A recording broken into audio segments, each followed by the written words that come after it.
can imagine it's never easy to get a documentary film made, especially when the subject matter is such a laser-focused topic such as the origins of the Japanese arcade industry. Yet, 100 Yen, the Japanese arcade experience, manages to take such a niche topic and carefully craft an engaging and entertaining experience for those interested in the birth, near-death, and afterlife of the Japanese arcade scene. If you're over the age of 25 or so, you likely remember arcades in their heyday and how they were a breeding ground of imagination and wonder. And as I'm sure you've noticed, that scene has all but faded completely away in most of American culture. In Japan, however, the arcade still yet lives. And while it may not be as powerful as it once was, these little shops crammed with dozens of giant noise machines still play a strong part in Japanese heritage.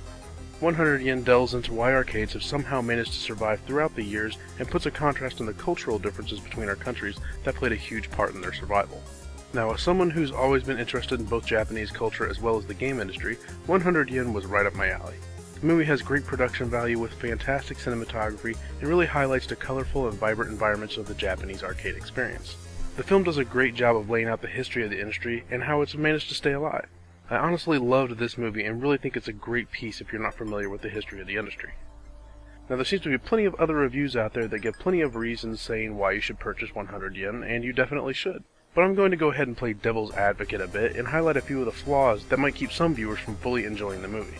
You may have just noticed a moment ago that I applauded the movie for taking us through the history of the Japanese arcade scene, but in some ways it almost feels like it's a slave to it.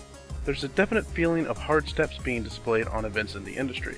It's almost like the director saying, this happened, and then this happened, and then this happened, rather than one step naturally seeming to flow into the next. This is especially evident in how the movie seems to break up into chapters focused on certain genres. While this may be important to highlight the evolution of arcades, it almost ruined the pacing of the film for me. Now, speaking of pacing, still playing devil's advocate here, the documentary did feel a bit long to me. Granted, it's only a little over an hour as it is, that doesn't mean that there aren't a few chapters that felt like they were a tad too long or drawn out. And while I've still got the nitpicking train running at full steam, some people might also be slightly off-put by the lack of a vocal translator for many of the Japanese speakers. While I understand wanting to keep the speaker's voice and inflections intact, much of the movie will be spent reading subtitles rather than enjoying the colorful and sometimes sublime visuals of the arcades and excellent cinematography. And the last complaint I honestly have is that the movie almost feels like a very factual representation of the Japanese arcade history. It really seems to lack much of the human element, the drama, the heartbreak that other successful documentaries have. And maybe that's because the Japanese don't really like to flaunt their emotions, but it still would have been nice to see a little more of the drama and personal expression in the movie.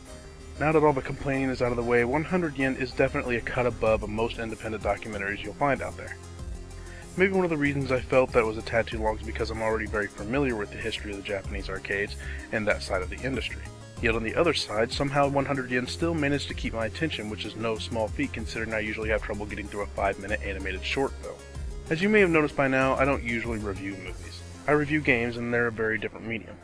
So my opinion may carry a little bit less weight. But regardless of my background, I still think you should give 100 Yen a try. It's an informative yet entertaining romp through a niche industry from the land of the rising sun. 100 Yen, the Japanese arcade experience, gets a 3 out of 5.